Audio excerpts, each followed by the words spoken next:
오늘 성경 말씀은 유대교의 지도자인 니고데모와 예수님 사이의 대화입니다. 당시 대부분의 유대교 지도자들은 예수님을 경계하죠. 왜 그러냐? 예수님이 가는 곳마다 병자가 치유되고 귀신을 쫓고 그런 일반적인 이적이 일어날 뿐만 아니라 예수님의 말씀에 사람들이 감동하여 세례를 받고 또 무엇보다도 마음을 돌이켜 선한 사람으로 바뀌어가는 그런 이적들이 곳곳에서 일어났기 때문에 기존 종교인 유대교 입장에서는 그를 일종의 자기 종교를 위협하는 위험인물로 낙인을 찍고 있었던 상태입니다.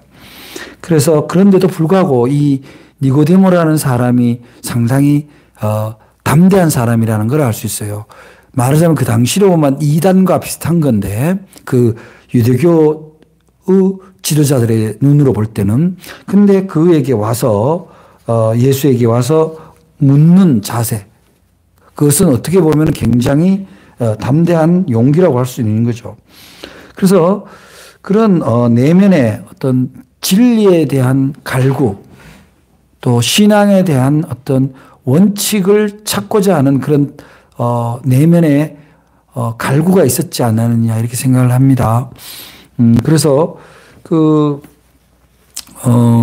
그래서 예수님 앞에 와서 자신의 이성을 100분 활용해서 나름대로 예수님께 뭔가 일종의 논쟁을 일으켜서 그가 혹여 자기가 생각하는 논리에 대응하지 못하면 가짜라고 이제 보고 싶었던 거죠.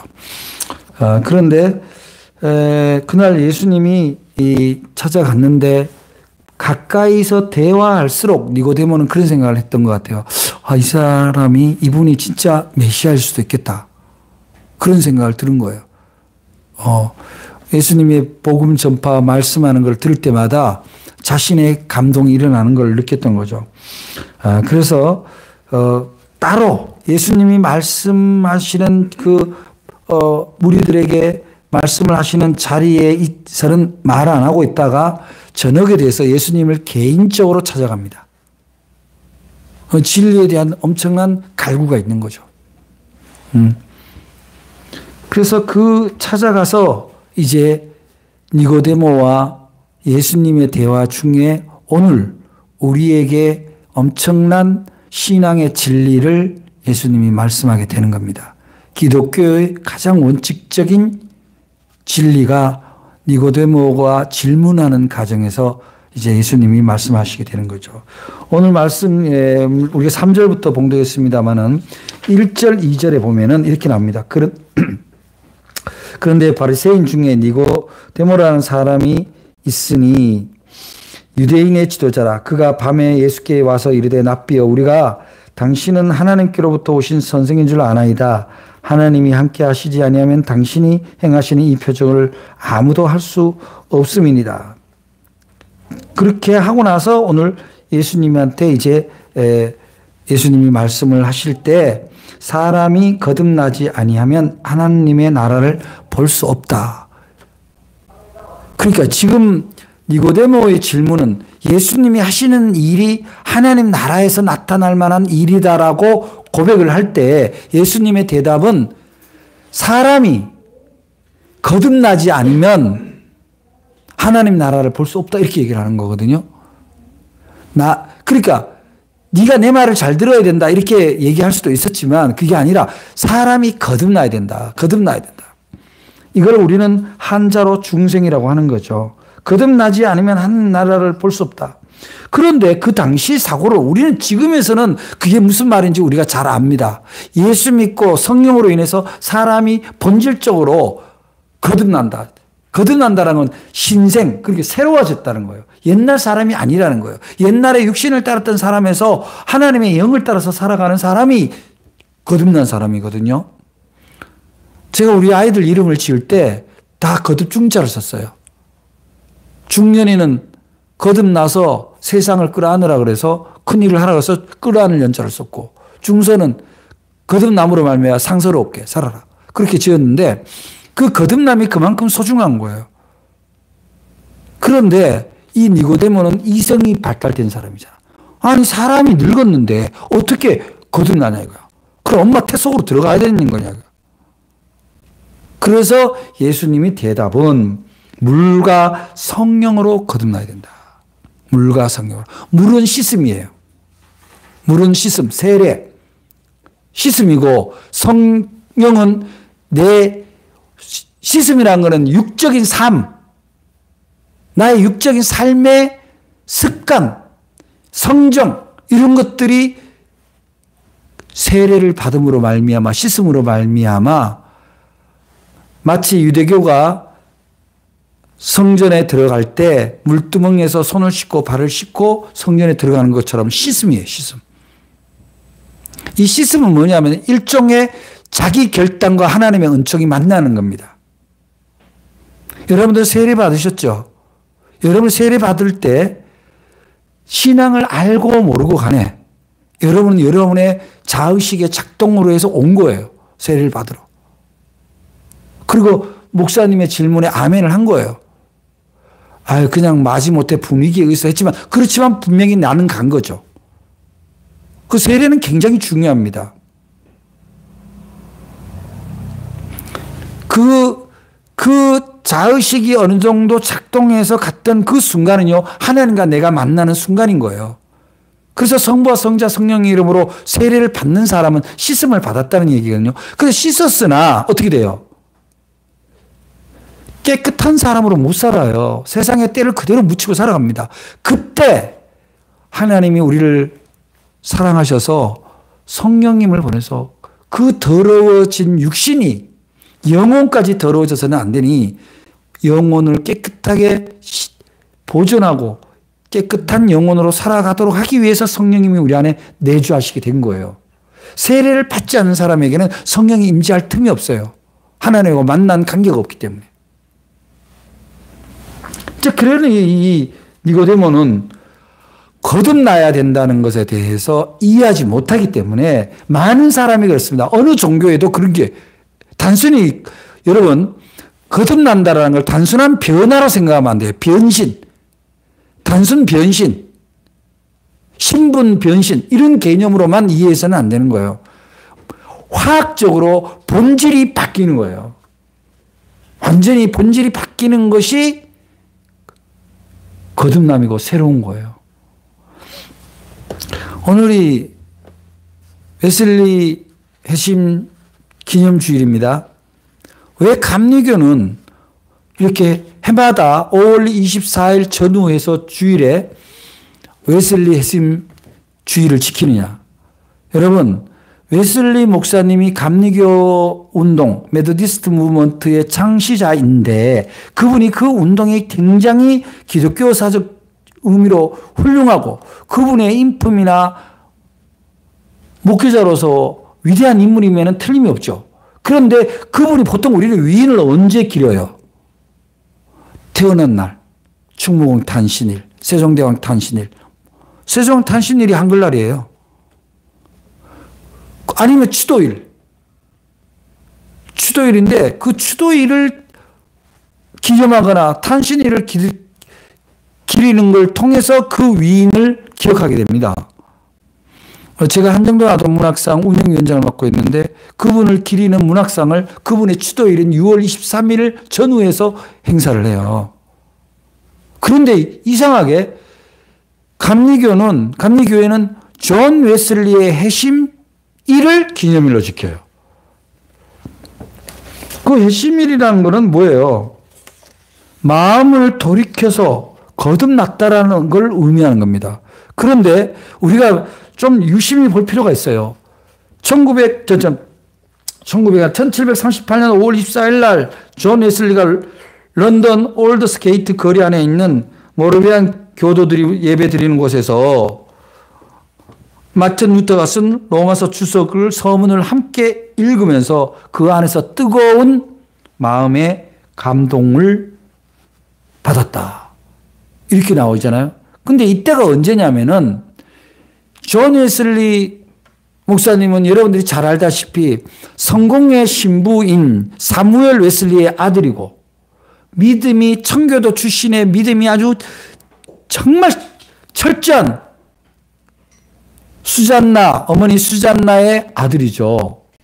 그래서 철저하게 신앙 교육을 받고 자랐고 또한 두뇌가 지혜가 많으니까 벌써 일찍이 명문인 옥스퍼드대를 들어가서 거기서 26살에 이미 교수가 됩니다. 얼마나 정말 요새 말로 머리가 튄 사람이냐고. 근데 그렇게 했는데도 불구하고 그때 이미 학교 다닐 때부터 또 그 학교에서 그분이 교수할 때 처음에는 지금 시대처럼 뭐 시간 강사처럼 정교수가 아닌 상태에서 강사 활동을 하죠. 그때부터 이미 옥스퍼드 안에서 홀리클럽이라는 그런 봉사와 성경 공부하는 그런 단체를 만들어서 그런 활동을 해올 정도로 철저히 신앙의 중심으로 살았어요. 그리고 자신을 미국의 조지아주의 선교사로 자기를 던지게 되죠. 그리고 던지게 되는 과정에 미국으로 가는 과정에 이제 배를 타고 미국으로 가는데 영국에서 미국으로 가는 과정에 배가 풍랑을 만나죠. 마치 바울이 풍랑을 만난 것처럼. 근데 풍랑을 만났는데 그 배가 곧 뒤집힐 것처럼 아주 거센 풍랑 가운데서 거기 한 교도들이 찬양을 부르고 시편을 낭독하고 그런 장면을 봅니다. 그 사람들이 모라비안 교도들이에요. 그래서 그거를 보고 이제 조지아주 도착해서 선교 활동을 시작을 하게 됩니다. 그때 나이가 30대 막 시작될 때야. 아직 결혼도 안 하고 20대 후반, 30대 초반에. 그래서 거기서 나름대로 열심히 선교 활동을 하고 그렇게 하는데 선교가 안 돼요. 그런데 거기서 한 여인을 사랑하게 됩니다. 여인을 사랑하게 되는데 그 여인과의 사랑이 실패로 끝나죠. 그 여인이 함께 거기서 선교 활동을 하던 다른 남자에게 오히려 마음을 주게 됩니다. 그러자 존 웨슬리는 걷잡을 수 없는 분노와 실망, 시기, 허무에 빠지게 되죠. 그래서 결국은 에피소드가 하나 있는데요. 존 웨슬리 목사님이 거기서 성찬을 베풀 때 자기가 사랑했던 여인의 새로운 남자, 그 남자가 성찬을 오는데 성찬을 거부해요. 난 너한테 성찬해 줄 수 없다. 너무 유치하잖아. 그러자 그 여파가 일파만파가 됩니다. 사람들이 다 놀라죠. 어떻게 저럴 수가 있냐. 그래서 거기서 사역이 더 이상 불가능해집니다. 그래서 다시 돌아온 거예요. 영국으로. 실패하고. 연애도 실패, 선교도 실패, 자기 신앙도 실패. 아까 전제가 뭐였어요? 존 웨슬리는 그렇게 신앙생활을 철저히 하고 봉사활동 철저히 하고 기도 열심히 하고 공부도 많이 하고 그랬음에도 불구하고 왜 그는 실패하고 돌아왔는가? 그래서 시리에 빠져서 어디에 갈 데도 없고 그래서 문득 자기가 조지아주 갈 때 풍랑 가운데서도 믿음을 잃지 않았던 모라비안 교도들의 찬양이 떠오른 거예요. 그래서 그 모라비안 교도들이 예배 드리는 올드스 게이트로 간 거죠. 가서 예배에 참여를 하면서 그 서문을 읽는 순간에 자기 의지나 이성이 아니라 놀라운 성령의 감동으로 자신이 뜨거워지는 걸 느낍니다. 그러자 그는 그날 저녁에서 엄청난 회개를 합니다. 내가 지금까지 믿음이라고 얘기를 했지만 그 믿음이라는 것이 나의 의지고 나의 힘으로 했던 거구나. 성령님이 나 안에 들어오셔서 성령님이 일하게끔 해야 되는데 나의 신령, 나의 방식, 나의 목표로 사역을 하고 삶을 살아갔던 것이 얼마나 잘못된 것인가를 깨닫게 된 거죠. 그래서 그렇게 똑똑하고 신앙생활 잘하고 철저했던 그 존 웨슬리, 젊은 목회자 존 웨슬리가 성령의 감동을 받음으로 말미암아 완전히 새로워집니다. 그래서 그날 1738년 5월 24일을 그분이 메소디스트 무브먼트, 메소디스트라는 게 뭐냐면요, 원칙주의라는 거예요. 원칙. 뭐의 원칙이냐면 하나님 말씀과 경건의 원칙을 둔다. 그게 신앙이다. 나의 생각, 나의 경험, 나의 목표가 아니라 오로지 하나님의 말씀, 진리 안에서만 우리가 살아가야 된다는 그 원칙을 세우기 시작한 겁니다. 그래서 그 다음 뭐냐면 그 원칙 아래서는 하나님의 뜻과 하나님의 말씀, 하나님의 구원에 내가 동참하고 하나님의 뜻을 따라서 나의 사역이 구원의 사역이 되도록 해야 된다라는 그 원칙을 이제 자신의 목회와 삶에 그대로 적용을 하는 거죠. 그때부터 일어난 일이 뭐냐? 그 당시 제도상으로 있을 수 없는 노방 설교. 사람이 교회를 못 오는 사람에게 찾아가서 설교를 하는 거예요. 그리고 가난한 아이들을 돌보는 일들을 시작하고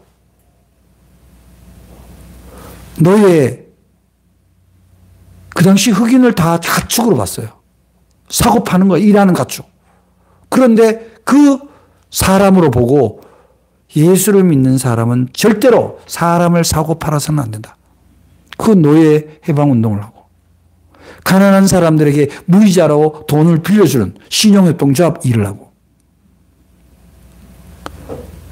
돈이 없어서 병원에 못 가는 사람들을 위해서 민방 처방을 만들어서 그들에게 치료법을 가르쳐주고 약을 만들어주고 그러한 일을 교리와 상관없이 해왔던 거예요. 근데 그거는 하나님 안에서 뭔 일이에요? 사람을 살리는 일들이었어요. 말하자면 오늘날 우리 교회들이 오류를 범하고 있는 것이 교회라는 집단, 교회라는 건물에 모든 것을 올인하는 그런 신앙이 아니라 하나님이 세상을 이토록 사랑하사 독생자를 주셨으니 이는 저를 믿는 자마다 멸망치 않고 영생을 얻게 하려는 그 일에 찾아가는 목회자, 사역자, 그리스도인이 내 모습을 보여준 거죠. 뿐만 아니라 그 당시에 여성이 감히 하나님의 말씀을 전한다. 교회의 직분이 있다. 상상할 수 없는 얘기예요. 그런데 여성을 교회의 일꾼으로 세웁니다. 말씀을 전할 수 있는 훈련을 시키고 전해라고 시켜요. 말하자면 기존의 인간 중심의 제도를 파괴한 거예요. 하나님은 남자와 여자를 구별은 하셨지만 차별하지 않으셨는데 그 차별의 문턱을 깬 거죠. 그래서 기독교 교단의 가장 최초로 여성 목회자를 배출하는 그런 놀라운 혁명을 일으킨 분이 바로 존 웨슬리 목사입니다. 어떻게 가능했냐? 바로 올더스 게이트에서 모라비안 교회에서 성령의 뜨거움을 받았기 때문에 오직 의인은 믿음으로 산다라는 그것, 나의 지식, 나의 경험이 하나님의 일을 한다는 것이 아니라 내가 그것이 하나님의 뜻이라고 믿고 그 일을 하면 거기에 사람과 시간과 돈과 모든 필요를 뒷받침해 준다는 그 믿음. 그래서 존 웨슬리가 아마 미국에 가서 아마 이런 경험을 했지 않았을까 싶어요. 미국의 원주민, 원래 아메리카 원주민은 인디언이잖아요. 인디언은 어떤 걸 갖고 있냐면은, 우리는 더우면, 그냥 나무 그늘 안에 그냥 들어가서 앉아 있잖아요. 앉아 있는데, 인디언들은 거기 가면은 나무에게 인사를 합니다. 나에게 이 그늘을 선물로 줘서 고맙다고. 여러분 그런 적 있어요? 여러분은 나무 그늘에 돌 때 나무 그늘에게 그렇게 선물이라고 인사해 본 적 있어요? 바람이 불 때, 옛날에 저희 어머니가 여름에 더울 때 막 힘들게 일하시다가 바람이 한번 싹 지나가면은 물어봐. 아, 이 바람이 나를 살렸구나. 아이고 고마워라. 그렇게 혼자 말씀처럼 하는 것을 제가 종종 들었어요. 그러니까 어떠한 내가 하지 않았던 어떤 상황이 생겼을 때 그거를 선물로 이해하고 감사로 받아들이는 믿음. 아마 그거를 그곳에서도 경험하지 않았을까. 그런 생각을 하게 돼요. 그런데 여러분, 감사하는 마음, 은혜가 오는 것을 은혜로 볼 수 있는 마음이 어디서 오냐면 보혜사 성령님이 그 사람 안에 들어있어야 되는 거예요. 우리가 회심했다. 대각성. 불교에서는 그걸 정각이라고 그러는데 어떤 회심의 순간이 뭐냐면은 내가 모든 것을 판단하던 것에서 하나님의 마음이 나를 움직이는 상태로 돌아가는 거예요. 여러분 그런 경험이 있습니까? 물론 우리가 모든 일을 아이고 오늘 점심을 라면을 먹을까 김밥을 먹을까 이런 것까지도 하나님이 다 그런 건 아니에요. 하나님은 그런 것까지는 다 우리에게 자유를 주셨어요. 자율적으로 하라고. 그러나 갈등이 있는 문제, 긴급한 문제, 욕망이 일어나는 문제, 거기에 있어서는 하나님은 우리에게 성령님을 따르라고 하는 거예요. 그 성령을 따르는 게 뭐냐면 묻는 거죠. 내 안에 계신 하나님께 하나님 제가 이런 생각이 드는데 이걸 하고 싶은데 이걸 해도 될까요? 하나님의 뜻이 제게 임하게 도와주세요. 이 사람이 핵심이 되는 거예요. 그러면요 그 뜻을 따르는 사람은요 두려움이 없어요. 왜냐하면 그때부터 그 일은 하나님이 책임지기 때문에. 이게 핵심이 주는 엄청난 은혜입니다. 그래서 우리는 오늘 성경 말씀에 우리 오늘 설교 말씀의 제목이 뭐예요? 핵심과 거듭남의 신앙이라고 하는데 원래 제가 제목은 신비라고 썼었어요. 근데 신비라고 하면 자꾸 신비주의라고 그래서 마치 뭐 어떤 그렇게 오해할까 봐 다시 제목을 바꾸긴 했는데 주보를 보니까 앞에는 신비라고 돼 있네. 여러분 핵심과 중생, 거듭남의 신비라는 거는요. 하나님의 마음으로 내가 하나님의 마음의 감동을 받아서 내가 하는 일들이 어떤 기적이 일어나는가 여러분들이 경험하셔야 돼요. 진짜. 그랬으면 좋겠어요. 그게 믿음의 신비고 믿음의 선물이고 믿음의 기쁨이에요. 그거 없이 내가 노력해서 내가 하는 만큼 얻어먹는 거는 세상 교회 안 믿는 사람, 교회 안 다니는 사람도 똑같이 하잖아요. 그래서 우리가 존 웨슬리 목사님의 핵심을 통해서 훗날 그 아우틀러라는 신학자가 어떻게 이거를 정리를 했냐면 존 웨슬리의 신앙에서는 4가지 기둥이 있다 이렇게 본 거예요. 그래서 존 웨슬리를 볼 때 마틴 루터나 칼빈이나 이런 사람들과 버금가는 혹은 그 이상으로 그 업그레이드된 하나님의 뜻이 업그레이드된 지도자로 세상을 일깨운 지도자로 보는데 그것을 그분의 목회와 설교 말씀을 분석을 해서 나름대로 세운 기둥이 이제 4개의 기둥입니다. 그래서 이걸 우리는 웨슬리안의 4기둥이라고 이렇게 얘기를 하죠. 웨슬리안 신앙의 4기둥. 그래서 이거는 그 첫째 기둥이 바로 성경입니다. 성경이 중심이에요. 아까 감리교회라고 할 때 영국에서는 메더디스트 처치라고 그러잖아요. 그 메더디스트라는 게 뭐냐면은 성경 중심, 성경이 삶의 원칙, 말씀, 진리가 원칙이 되는 그 삶을 메더디스트라고 하는 거예요. 우리가 하나님의 뜻을 어떻게 이해하냐. 내가 그냥 환상을 보고 내 감정에서 이게 하나님일까라는 게 아니라 어느 날 내가 문득 하나님의 그 말씀이 떠오르고 어떤 것을 내가 결정하고자 할 때 갈등이 생길 때 기도했을 때 어떤 말씀이 떠올라야 돼요. 이게 옳을 거야라고 생각하면 안 되는 거예요. 이게 아닐 거라고 생각하는 게 아니에요. 말씀이 떠올라요. 근데 말씀을 안 보면 뭐 알 도리가 없죠. 그냥 자기 감정, 자기 어떤 주도적인 자기 생각에 사로잡혀서 이게 하나님 뜻이라고 그냥 믿어버리는 거죠. 그럼 굉장히 오해가 생기고 사고가 날 가능성이 있습니다. 그래서 성경이다. 그래서 로마서 10장 17절에 보면은 믿음은 하나님의 말씀을 듣는 것으로 비롯된다. 이렇게 나와 있어요. 그리고 요한일서에서는 이렇게 얘기를 하죠. 하나님의 말씀을 귀로 듣고 눈으로 보고 손으로 만져야 된다. 우리의 온 감각을 동원해서 하나님의 말씀을 우리가 느끼고 우리가 받아들여야 된다. 그래서 사실은 대부분의 종교는 경전의 종교예요. 그래서 경전의 종교가 없는 종교 모양이 있는 게 뭐예요? 바로 무속이나 유교죠. 대부분 그런데 경전 없이 종교생활을 한다. 말씀 없이 종교생활을 한다는 건 내 종교가, 내 신앙이 무속에 치우쳐져 있다. 어떤 새로 신비로운 사건이 나한테서 발생되고 기적이 일어나고 내가 원하는 게 성취되는 하나님의 뜻과 전혀 상관없이 내 종교가 무교에 가깝다고 생각한다면 여러분들은 성경을 진리를 중심으로 살아가지 않을 가능성이 높아요. 그래서 첫째는 무엇해도 우리 존 웨슬리 목사님은 성경을 중심으로만 사역을 했다. 그래서 이분을 뭐라고 하냐면 한 책의 사람, 즉 성경의 사람이라고 그래요. 존 웨슬리 목사님. 그래서 두 번째 기둥은 뭐냐면은 전통입니다.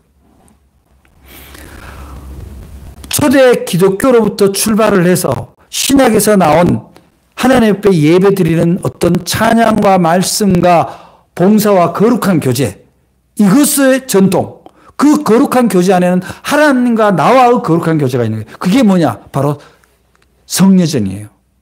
예배를 드리고 세례를 베풀고 성찬식을 하고, 즉 나와 회중과 하나님이 함께 만나는 그 공간, 그 시간, 그 의식이 전통이라는 거예요.